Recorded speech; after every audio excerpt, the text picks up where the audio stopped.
Wow, today has been filled with so many powerful folks already. What a celebration of our state and our community. Next up, I hope you'll join me in gearing up for the next 25 years with Basic Rights Oregon's own Executive Director, Nancy Haque. Hello, everyone, and good afternoon.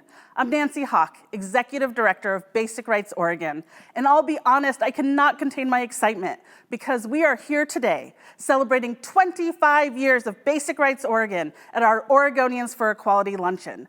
It has been 25 years of fighting for LGBTQ equality. Let that sink in for a second. I think back to 25 years ago quite often because it's when I moved here to Portland. And when I think about what was happening to my LGBTQ community back then, I'm horrified. 25 years ago, we faced the most anti-LGBTQ ballot measures in the country. And I mean it when I say the entire country. For people who weren't there, it can be kind of hard to describe, but it was an extended assault on our right to live our lives, free from discrimination, to simply be who we are and love who we love. And that's why Basic Rights Oregon was formed. We are created out of that fire, out of that necessity to fight back against hateful rhetoric and ballot measures that threaten to tear us apart, harm our safety, and restrict how we could live our lives. Out of the ashes of those defeated ballot measures, Basic Rights Oregon has risen to incredible new heights, changing culture, society, and setting the tone for the entire country when it comes to LGBTQ equality. It has been an absolutely momentous 25 years, and we're not done fighting yet, not even close. Because for every victory that we make happen for Oregonians, there's also a transgender kid in Grants Pass whose teacher and vice principal started a campaign to question their right to exist. Or transgender kids all over the country who can't keep up with the over 300 anti-trans bills that have been introduced in legislatures this year, a barrage of hate almost completely aimed at children. For every step we take towards passing our LGBTQ panic defense ban, which would ban the legal strategy which assailants use to defend violence against queer or trans people after learning their identity, we mourn the loss of another transgender community member, mostly Black or Latinx young women, to anti-trans violence across the country. So as much of the country crumbles in its promise to protect LGBTQ people, it's clear that it doesn't have to be this way. That's why we're joining with Senator Merkley and our sister organizations in the Equality Federation to fight for the Federal Equality Act, so that every American can enjoy the protections we've had since 2007.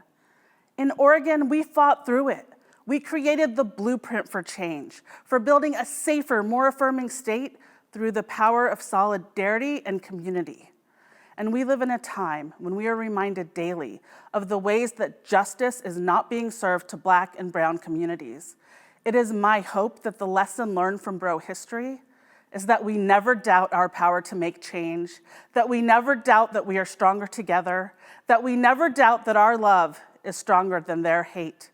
And when you really think about it, 25 years isn't a very long time in the fight for basic rights, as we'll learn about when we hear from some of our founding members later in the program.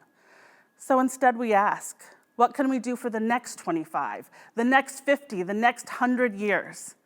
Okay, maybe it's overwhelming to think about it that far into the future, but consider what it was like when you first believed in your future, when you first thought about what you wanted to do with your life, what you dreamt about, what you can make happen.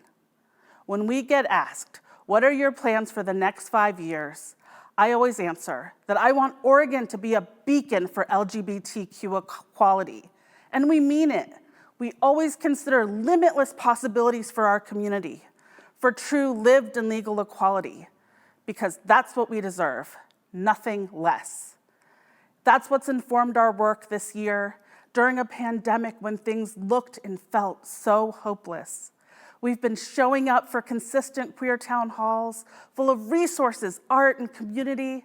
We've been working in the legislature to ban the LGBTQ panic defense, to show that violence against LGBTQ community is unacceptable. And when it passes, Oregon will be the 13th state to put this ban in place. And when it gets signed into law, we'll be there together. Okay, we'll be on Zoom, but we'll be there in solidarity and in community.